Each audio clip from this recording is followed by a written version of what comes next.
By the end of the video, we'll be walking around this voxel world in Godot.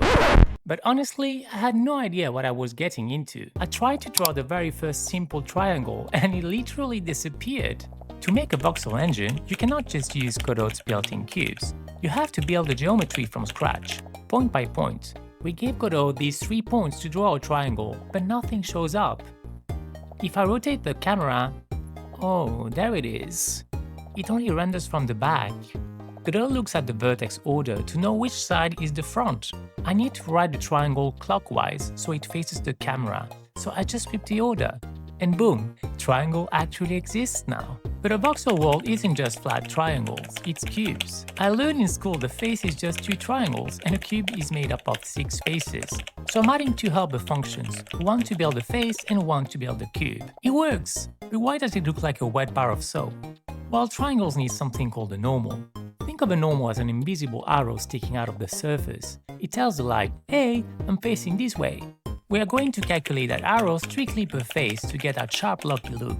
This works for now, but real-time lighting is heavy, so later in the series we'll implement Minecraft-style lighting for maximum performance. We made it! Okay, let's not get too excited. One cube is boring. Let's see if we can break my computer. This chunk is huge, but it still looks like one big blob.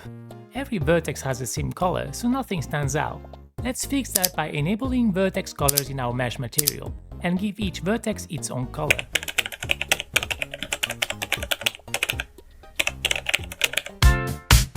I'm not dancing, you are dancing. This is satisfying, but it's not a world. What if... If this isn't meta, I don't know what is. This almost looks like a game. I'll speedrun the player setup. And now we can walk around.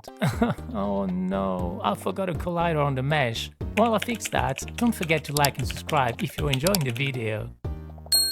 We did it! We can actually walk around in here. And yeah, standing on a giant robot face is cool, but not that cool. I want mountains, valleys, caves, a real world. Full terrain generation is a monster though, so we'll start small, with something beautiful and simple. Perlin noise. Perlin noise is just a 2D texture where dark pixels are near 0 and bright ones near 1.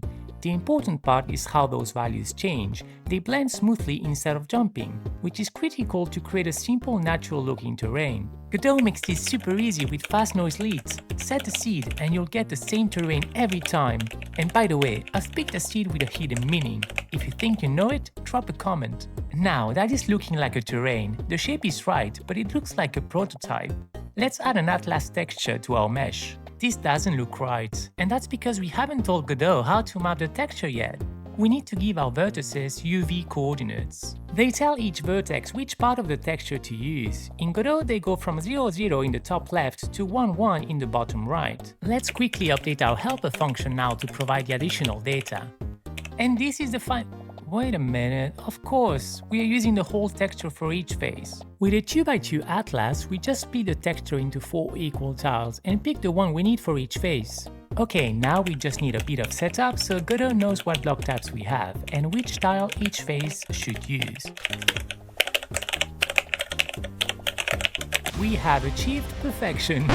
Okay, maybe not. My graphics card is melting. I mean 38 million triangles. Like and subscribe for part 2. Send help.